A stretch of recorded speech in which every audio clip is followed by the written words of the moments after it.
Hello friends, అందరు ఎలా ఉన్నారు? బాగున్నారా? సో మనము ఇప్పుడు నేను పుదీనా రోటి పచ్చడి చేయాలనుకుంటున్నానండి. సో ఇప్పుడు ఎలా చేయాలి, దానికి ఏమేమి ఇంగ్రీడియంట్స్ కావాలో చెప్తాను. సో ఒక పెద్ద సైజు, అంత పెద్ద సైజు కాదు, అంత చిన్న సైజు కాదు, మీడియం సైజు ఒక కప్పు పుదీనా తీసుకోవాలి. సో 1 టీ స్పూను జీలకర్ర తీసుకోవాలి, కొన్ని కరివేపాకు తీసుకోవాలి, ఒక చిన్న సైజు ఉల్లిపాయలు తీసుకోవాలి. నెక్స్ట్ వచ్చేసి వట్టి మిరపకాయలు నేనైతే ఒక 9 నుంచి 10 తీసుకున్నానండి. కారం ఎక్కువ కావాలనుకున్న వాళ్ళు ఎక్కువ కూడా తీసుకోవచ్చు. అండ్ ఒక చిన్న సైజు టమాటా, 4 వెల్లుల్లి రెబ్బలు తీసుకున్నాను, కొంచెము చింతపండు తీసుకున్నానండి. అండ్ కొంచెం వచ్చేసి కొత్తిమీర, ఒక చిన్న సైజు కప్పు కొత్తిమీర తీసుకున్నాను. సో ఇప్పుడు మనం ప్రాసెస్లోకి వెళ్ళిపోదాం. ఎలా చేయాలో చూపిస్తాను మీకు. ఫ్రెండ్స్, నేను కొంచెము అంటే 1 టీ స్పూన్ అంతా ఆయిల్ తీసుకున్నానండి. సో గ్యాస్ వచ్చేసి మీకు అంతా ఇది ఫుల్ హీట్ మీద పెట్టకూడదు, అలా అని చెప్పేసి సిమ్లో కూడా పెట్టకూడదు. సో మీడియం సిమ్లా సెట్ చేసుకోవాలి గ్యాస్ని. సో చేసుకున్న తర్వాత ఇప్పుడు నెక్స్ట్ వచ్చేసి మనము ఫస్ట్ జీలకర్ర వేసుకోవాలి. సో జీలకర్ర వేసుకున్న తర్వాత నెక్స్ట్ వచ్చేసి ఆనియన్స్ వేసుకోవాలి. జీలకర్ర మంచిగా ఫ్రై అయిన తర్వాత ఆనియన్స్ వేసుకోవాలి. ఆనియన్స్ వేసుకున్న తర్వాత ఇది కూడా మంచిగా ఫ్రై కావాలి.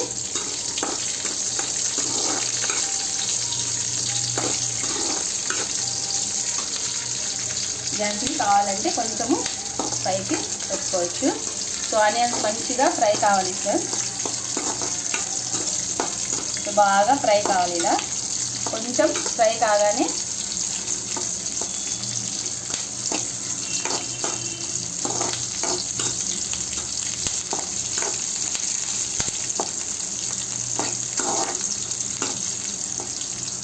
ఇలా మంచిగా ఫ్రై కావాలి. ఫ్రై అయిన తర్వాత మీరు వట్టి మిరపకాయలు, ఈ వట్టి మిరపకాయలు ఉన్నాయి కదా, ఇవి కూడా వేసుకోవాలి.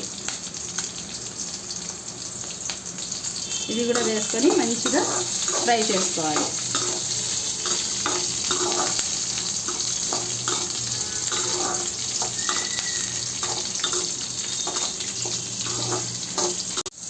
సో ఇలా ఫ్రై చేసుకోవాలా. ఫ్రై చేసుకున్న తర్వాత నెక్స్ట్ వచ్చేసి మీకు కరివేపాకు వేసుకోవాలండి. కరివేపాకు వేసుకున్న తర్వాత మీకు టమాటా, ఒక టమాటా ఇలా 4 ముక్కలు చేసుకొని వేసుకోవాలి.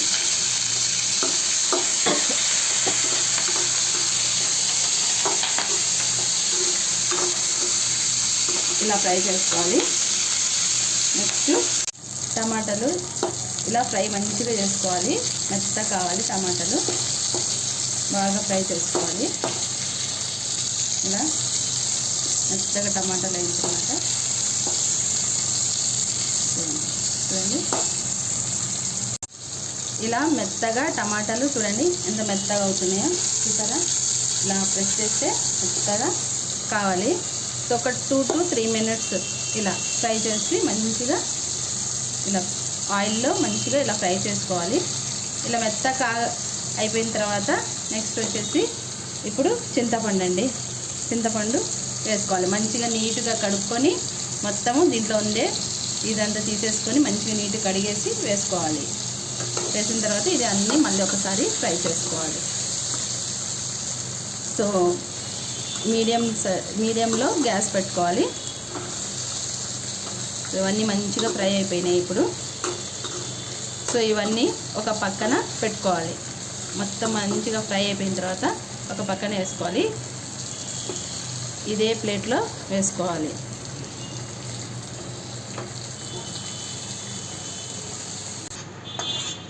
సో ఇవన్నీ ఇలా ఒక ప్లేట్లో తీసుకోవాలి. పక్కన మొత్తం తీసేసుకున్న తర్వాత మళ్ళీ ఒక చిన్న టీ స్పూన్ ఆయిల్ వేసుకోవాలి.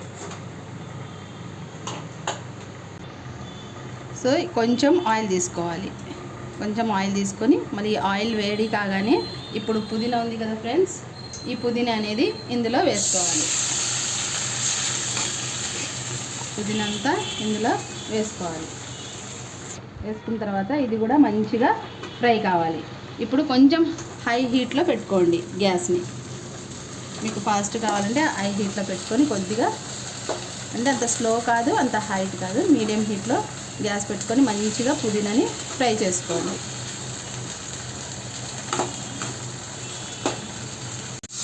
చూసారా మంచిగా బాగా ఫ్రై అయిపోయింది, పుదీనా మొత్తం మంచిగా ఫ్రై అయిపోయింది. ఇప్పుడు ఏం చేయాలంటే గ్యాస్ కట్టేయాలి. ఇప్పుడు అయిపోయింది చూడండి ఎంత బాగా వచ్చింది కదా, మంచిగా ఫ్రై అయిపోయింది. ఇప్పుడు దీన్నంతా చల్లారనివ్వాలి. ఒక 5 మినిట్స్ బాగా చల్లారిపోయిన తర్వాత, మంచిగా చల్లారిపోయిన తర్వాత అప్పుడు మిక్సీకి వేయాలి. ఒక 5 మినిట్స్ తర్వాత మనము మిక్సీకి వేద్దాం. ఇప్పుడు మనం ఫ్రై చేసుకున్న ఇవన్నీ ఈ చిన్న సైజ్ మిక్సీ తీసుకోవాలి. చిన్న సైజ్ మిక్సీలో ఇవన్నీ మనం ఫ్రై చేసుకునేటివన్నీ ఇందులో వేసుకోవాలి. వేసుకున్న తర్వాత మొత్తం ఇందులో వేసుకోవాలి. ఇలా అన్నీ వేసుకున్న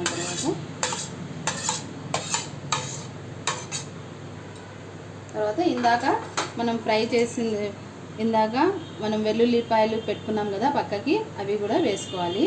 తర్వాత ఇందాక తీసి పెట్టుకున్న కొత్తిమీర కూడా ఇందులో వేసుకోవాలి. వేసుకున్న తర్వాత ఇప్పుడు జస్ట్ కోర్స్గా గ్రైండ్ చేసుకోవాలి.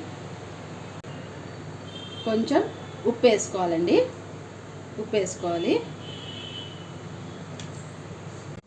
ఇప్పుడు గ్రైండ్ చేసుకోవాలి, మిక్సీకి వేసుకొని గ్రైండ్ చేసుకోవాలి. జస్ట్ అట్లా కోర్స్గా వచ్చేలాగా చూడండి. ఇప్పుడు కోర్స్గా రావాలి. ఇలా వచ్చిన తర్వాత ఇప్పుడు మళ్ళీ పుదీనా వేసుకోవాలి.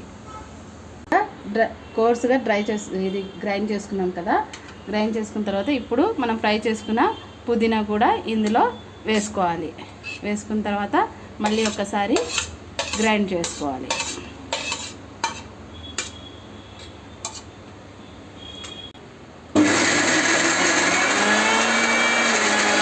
మళ్ళీ స్టాప్ చేసుకోవాలి. మళ్ళీ చూసుకోవాలి, ఒకసారి కలిసిందా లేదో చూసుకోవాలి. కలవకపోతే మళ్ళీ ఒకసారి కలుపుకోవాలి మంచిగా. కానీ ఇందులో వాటర్ మాత్రం పోసుకోకూడదండి, వాటర్ వేస్తే మాత్రం టేస్ట్ పోతుంది. సో వాటర్ లేకున్నట్లా గ్రైండ్ చేసుకోవాలి. సో ఈ ఆనియన్స్, ఈ పుదీనానే వాటర్ వదులుతుంది. మళ్ళీ ఒకసారి గ్రైండ్ చేసుకోవాలి.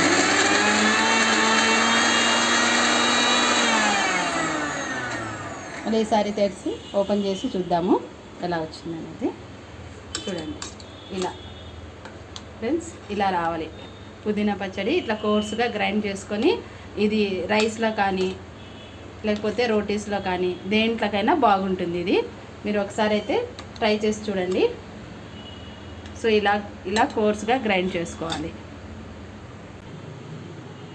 సో ఇలా వస్తుందండి, ఇలా చేసుకోవాలి. ఇలా చూడండి ఎంత బాగా వచ్చిందో. ఇలా కోర్స్గా గ్రైండ్ చేసుకుంటే మీకు రైస్ లైక్ కానీ రోటీస్ లైక్ కానీ చాలా బాగుంటుంది, దేంట్లోనైనా కూడా తినొచ్చు. సో ఇదండి పుదీనా రోటి పచ్చడి. సో మీకు నచ్చితే, నా రెసిపీ నచ్చిందనుకోండి, లైక్ చేయండి, సబ్స్క్రైబ్ చేయండి. Okay friends, bye.